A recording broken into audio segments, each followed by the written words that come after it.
مدینہ میں کوئی ایسی جگہ نہیں تھی جہاں مسلمان باجماعت نماز پڑھ سکیں۔ اس لیے مسجد کی تعمیر نہایت ہی ضروری تھی۔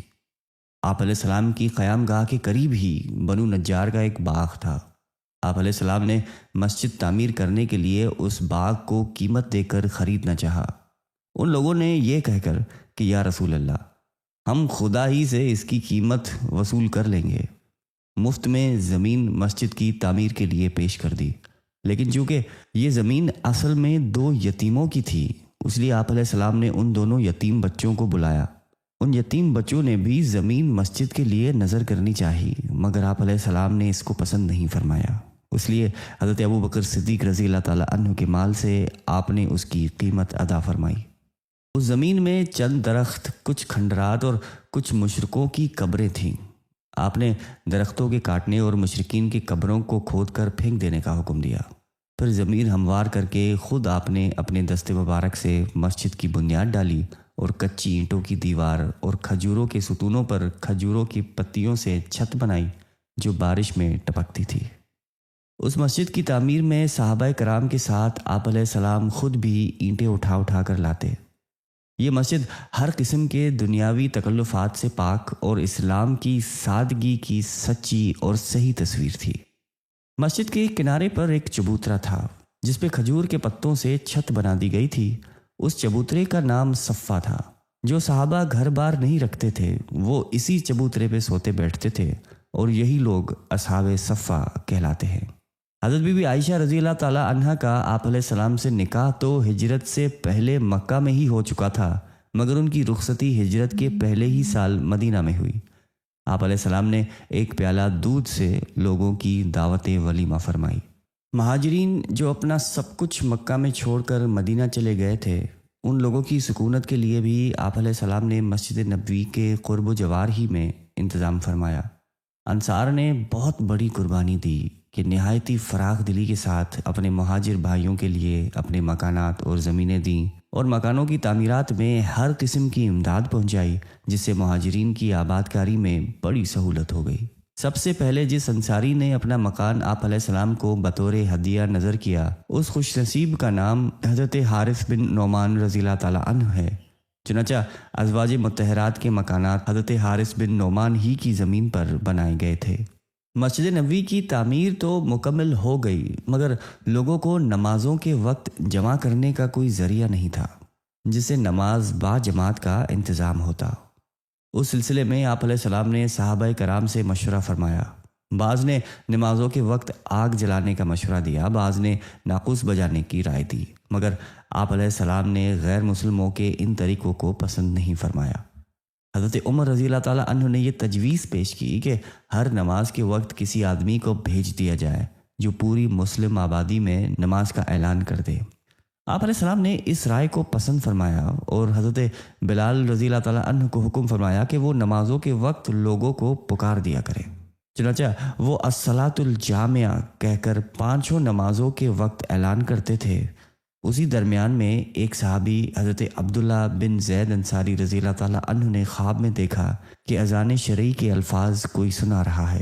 اس کے بعد آپ علیہ السلام اور حضرت عمر رضی اللہ تعالیٰ عنہ اور دوسرے صحابہ کو بھی اسی قسم کے خواب نظر آئے۔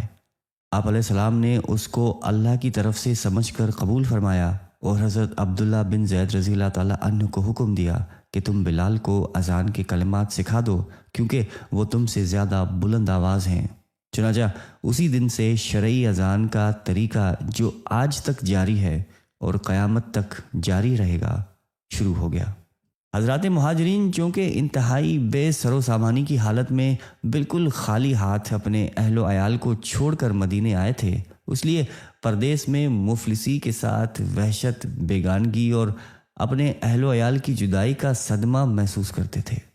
اس میں شک نہیں کہ انصار نے ان مہاجرین کی مہمان نوازی اور دل جوئی میں کوئی کسر نہیں اٹھا رکھی تھی، لیکن مہاجرین دیر تک دوسروں کے سہارے زندگی بسر کرنا پسند نہیں کرتے تھے، کیونکہ وہ لوگ ہمیشہ سے اپنے دست و بازو کی کمائی کھانے کے خوگر تھے۔ اس لیے ضرورت تھی کہ مہاجرین کی پریشانی کو دور کرنے اور ان کے لیے مستقل ذریعہ معاش مہیا کرنے کے لیے کوئی انتظام کیا جاتا۔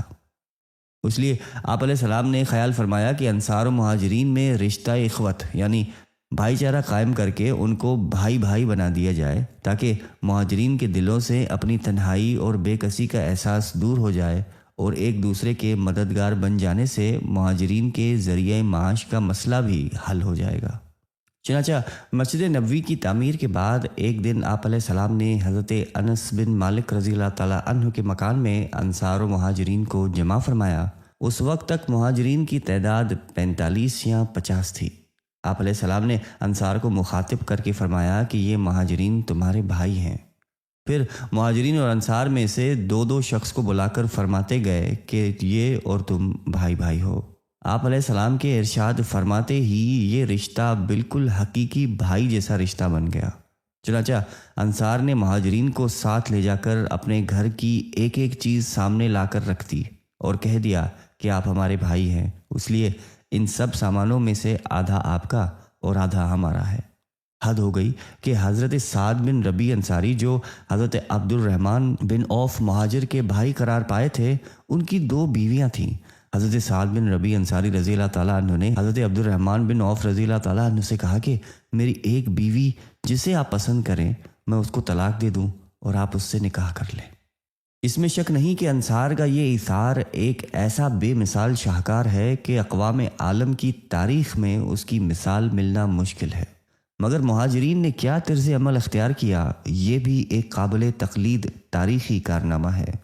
حضرت سعد بن ربیع انصاری رضی اللہ تعالیٰ عنہ کی اس مخلصانہ پیشکش کو سن کر حضرت عبد الرحمن بن عوف رضی اللہ تعالیٰ عنہ نے شکریہ کے ساتھ یہ کہا کہ اللہ تعالیٰ یہ سب مال و متاع اور اہل و عیال آپ کو مبارک فرمائے، مجھے تو آپ صرف بازار کا راستہ بتا دیجئے۔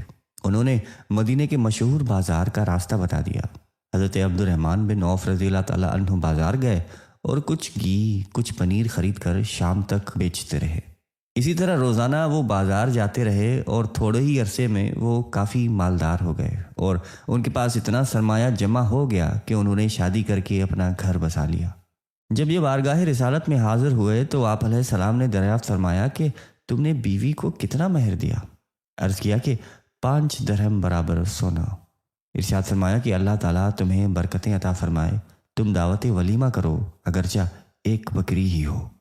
اور رفتہ رفتہ حضرت عبد الرحمن بن عوف رضی اللہ تعالیٰ عنہ کی تجارت میں اتنی خیر و برکت اور ترقی ہوئی کہ خود ان کا قول ہے کہ میں مٹی کو چھوتا ہوں تو سونا بن جاتی ہے۔ منقول ہے کہ ان کا سامان تجارت 700 اونٹوں پر لد کر آتا تھا، اور جس دن مدینے میں ان کا تجارتی سامان پہنچتا تھا تو تمام شہر میں دھوم مچ جاتی تھی۔